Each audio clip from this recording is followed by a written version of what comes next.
हमारे YouTube channel success life plan पर स्वागत है। जैसा कि आप सभी को पता है कि 8 बजे मैं आपके सामने साइकोलॉजी की क्लास लेकर आता हूं। तो 8 बज चुके हैं और अपना सेशन स्टार्ट हो चुका है। तो करते हैं अपने धमाकेदार सेशन की शुरुआत। तो पहला क्वेश्चन आपके सामने, कन्वेंशनल स्तर के अंतर्गत कौन सी अवस्था सम्मिलित है? ऑप्शन नंबर 1 है अहंकार की अवस्था, ऑप्शन नंबर 2 है प्रशंसा की अवस्था, ऑप्शन नंबर 3 है विवेक की अवस्था, ऑप्शन नंबर 4 है सामाजिक समझौते की अवस्था। तो मैं आपको बता दूं कि इसका जो राइट आंसर होगा वो होगा ऑप्शन नंबर 2 प्रशंसा की अवस्था।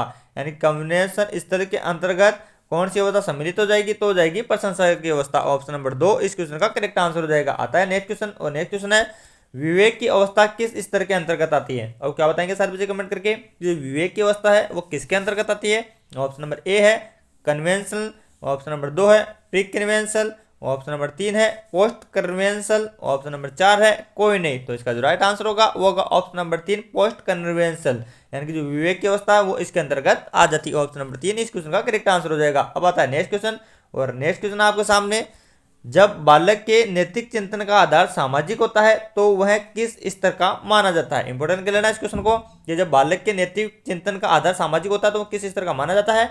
ऑप्शन नंबर 1 है सामाजिक स्तर, ऑप्शन नंबर 2 है नैतिक स्तर, ऑप्शन नंबर 3 है कन्वेंशनल स्तर, ऑप्शन नंबर 4 है पोस्ट कन्वेंशनल स्तर। तो राइट आंसर क्या होगा? तो होगा ऑप्शन नंबर 3 कन्वेंशनल स्तर। ये तीनों के तीनों जो क्वेश्चन करवाए उनको इंपोर्टेंट कर लेना, परीक्षा में आएंगे ये, कि जब बालक के नैतिक चिंतन का आधार सामाजिक होता है तो वो किस स्तर का माना जाता है? तो कन्वेंशनल स्तर का माना जाता है। अगला क्वेश्चन आ जाता है, सिगमंड फ्राइड के विषय में सत्य नहीं है। यानी कि इन चारों में से आपको पहचानना है कि जो सिगमंड फ्राइड है उनके बारे में कौन सा कथन सत्य नहीं है। ऑप्शन नंबर 1 है उनका जन्म 1835 में एक यहूदी परिवार में हुआ, ऑप्शन नंबर 2 है उन्होंने मानसिक प्रक्रियाओं के क्षेत्र में स्वीकार किया, ऑप्शन नंबर 3 है वह मनोविश्लेषणवाद के जन्म थे, ऑप्शन नंबर 4 है उन्होंने शिशु में एक काम प्रवृत्ति की बात कही। तो इसका जो राइट आंसर होगा वो होगा ऑप्शन नंबर 3। यानी कि ये सिगमंड फ्राइड के बारे में सत्य कथन है कि उन्होंने मानसिक क्रियाओं के 5 क्षेत्र स्वीकार किए हैं, जबकि इनका जन्म यहूदी परिवार में हुआ था, मनोविश्लेषणवाद के जन्मदाता थे और काम प्रवृत्ति की बात इन्होंने कही थी। ये तीनों सही है और ये दूसरा नंबर वाला इसका गलत होगा, यानी कि इनके बारे में असत्य कथन था। अगला क्वेश्चन है, निम्नलिखित में से कौन सी अवस्था संपूर्णतयों के संपूर्ण विकास की अवस्था है? अब क्या बताना आपको कि इनमें से कौन सी अवस्था हो जाएगी जो संपूर्णतय के संपूर्ण विकास की अवस्था हो जाएगी? ऑप्शन नंबर 1 है औपचारिक संक्रियात्मक अवस्था, ऑप्शन नंबर 2 है मूर्त संक्रियात्मक अवस्था, ऑप्शन नंबर 3 है इंद्रिय जनिक संप्रेरक अवस्था, ऑप्शन नंबर 4 है पूर्व संक्रियात्मक अवस्था। तो कौन सा राइट आंसर हो जाएगा इसका? तो हो जाएगा ऑप्शन नंबर 1 औपचारिक संक्रियात्मक अवस्था।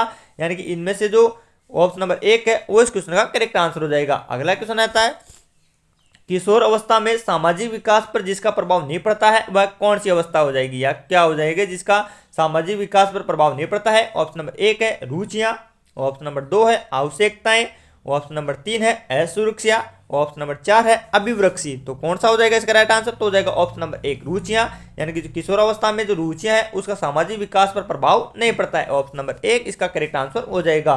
नेक्स्ट क्वेश्चन आ जाता है, किशोरों में संवेग के नियंत्रण का सबसे अच्छा उपाय कौन सा हो जाएगा? क्या पूछ रहा प्रश्न कि जो किशोर होते हैं उनमें संवेगों का नियंत्रण किस प्रकार से किया जाता है? ऑप्शन नंबर 1 है शोधन, ऑप्शन नंबर 2 है युक्तिकरण, ऑप्शन नंबर 3 है प्रक्षेपण, ऑप्शन नंबर 4 है दमन।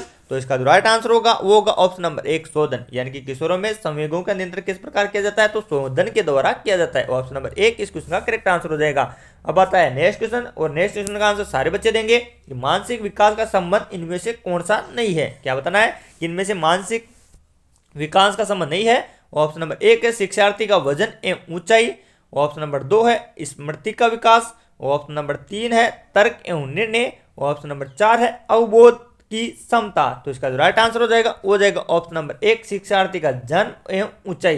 यानी कि जो मानसिक विकास है वो संबंधित किससे नहीं है? तो वह शिक्षार्थी का वजन और ऊंचाई संबंधित नहीं है, जबकि स्मृति तर्क और अवबोध ये सारे के सारे मानसिक विकास से संबंधित रखते हैं। नेक्स्ट क्वेश्चन आ जाता है, किशोरों को नहीं दिया जाना चाहिए। क्या बताना सारे बच्चों को किशोरों को क्या नहीं दिया जाना चाहिए? ऑप्शन नंबर 1 है अभिप्रेरणा, ऑप्शन नंबर 2 है सहानुभूति, ऑप्शन नंबर 3 है लालच, ऑप्शन नंबर 4 है जिम्मेदारी उठाने का अवसर। तो क्या नहीं देना चाहिए? तो उन्हें लालच नहीं देना चाहिए। आपको ध्यान रखना है कि किशोरों को कभी भी लालच नहीं देना है, जबकि उन्हें अभिप्रेरणा देनी है, सहानुभूति देनी है और जिम्मेदारी उठाने का अवसर देने हैं, परंतु क्या नहीं देना है? तो लालच उन्हें कभी भी नहीं देना है।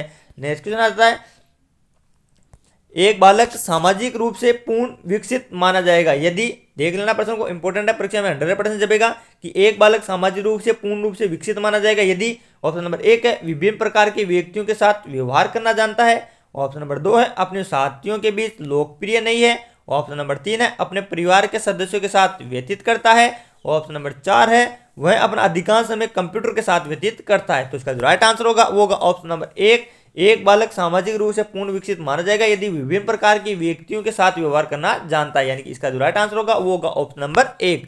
अगला क्वेश्चन सुना जाता है, एक दिग्भ्रमित किशोर का पथ प्रदर्शन किया जा सकता है, यानी कि जो एक दिग्भ्रमित किशोर का पथ प्रदर्शन है वो किसके द्वारा किया जा सकता है। ऑप्शन नंबर 1 है उसके अच्छे व्यवहार की प्रशंसा करके, ऑप्शन नंबर 2 है फटकार लगाकर, ऑप्शन नंबर 3 है उसके दोषों को उजागर कर कर, ऑप्शन नंबर 4 है लालच देकर। तो कैसे किया जा सकता है, तो किया जाता है ऑप्शन नंबर 1 उसके अच्छे व्यवहार की प्रशंसा करके, यानी कि एक दिग्भ्रमित किशोर का पथ प्रदर्शन उसके अच्छे व्यवहार की प्रशंसा करके किया जा सकता है।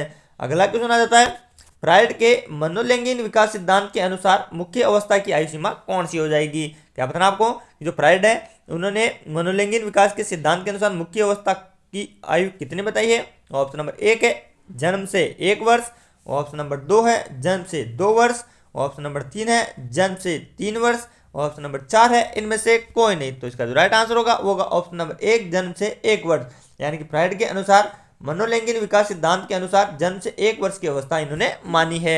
अगला क्वेश्चन आ जाता है, किशोरों को नहीं देना चाहिए, तो शायद अभी कर लिया, किशोरों को क्या नहीं देना चाहिए, तो लालच नहीं देना चाहिए। अगला क्वेश्चन आ जाता है, मनुष्य के शरीर में हड्डियों की संख्या कम होती है, यानी कि जब मनुष्य का जन्म होता है तो उसमें हड्डियों की संख्या बहुत पाई जाती है, परंतु अब आपको बताना है कि हड्डियों की संख्या है वह कब कम हो जाती है। ऑप्शन नंबर 1 है शैशवावस्था में, ऑप्शन नंबर 2 है किशोरावस्था के बाद, ऑप्शन नंबर 3 है प्रौढ़ावस्था और ऑप्शन नंबर 2 है बाल्यावस्था। इसमें से देखकर बताना है कि मनुष्य में हड्डियों की संख्या है वो कब कम हो जाती है, सारे बच्चे बताएंगे। तो इसका जो राइट आंसर होगा वो होगा किशोरावस्था के बाद, यानी कि जो किशोरावस्था है उसके बाद मनुष्य में हड्डियों की जो संख्या है वो कम हो जाती है, यानी कि अपना लास्ट आंसर क्या हो जाएगा, तो हो जाएगा ऑप्शन नंबर 2। अगला क्वेश्चन आ जाता है आपके सामने, 12 से 13 वर्ष तक दांतों की संख्या कितनी होती है। क्या बताना आपको कि जो 12 से 13 वर्ष है उसमें व्यक्ति में दांतों की संख्या कितनी होती है। ऑप्शन नंबर 1 है 15 से 20, ऑप्शन नंबर 2 है 27 से 28, ऑप्शन नंबर 3 है 31 से 32, ऑप्शन नंबर 4 है 20 से 22। तो कितनी हो जाएगी वो आपको कमेंट बॉक्स में बताना है, और जिन बच्चों ने ऑप्शन नंबर 2 बताया उनका आंसर सही हो जाएगा, यानी कि 12 से 13 वर्ष में दांतों की संख्या कितनी हो जाएगी, तो हो जाएगी 22 से 27 से 28। तो दोस्तों ये थी अपनी रीट साइकोलॉजी की बेहतरीन क्लास। अब मैंने आपको बोल रखा है कि मैं रोज आपको, जब तक आपका रीट का एग्जाम नहीं होगा, रोज आपके सामने टेस्ट सीरीज लेकर आऊंगा। और अगर आप पहली बार जुड़े हो तो चैनल को सब्सक्राइब कर लेना, क्योंकि जैसे मैं आपके सामने वीडियो डालूंगा रोज 8 बजे आपके सामने नोटिफिकेशन आ जाएगा और आप रीट में बेहतरीन स्कोर कर सकते हो। तो दोस्तों मिलते हैं कल इसी प्रकार के रीट में आए हुए और आने वाले जिनकी संभावना है उनके बेहतरीन क्वेश्चनों के साथ। तब तक के लिए जय हिंद, जय भारत।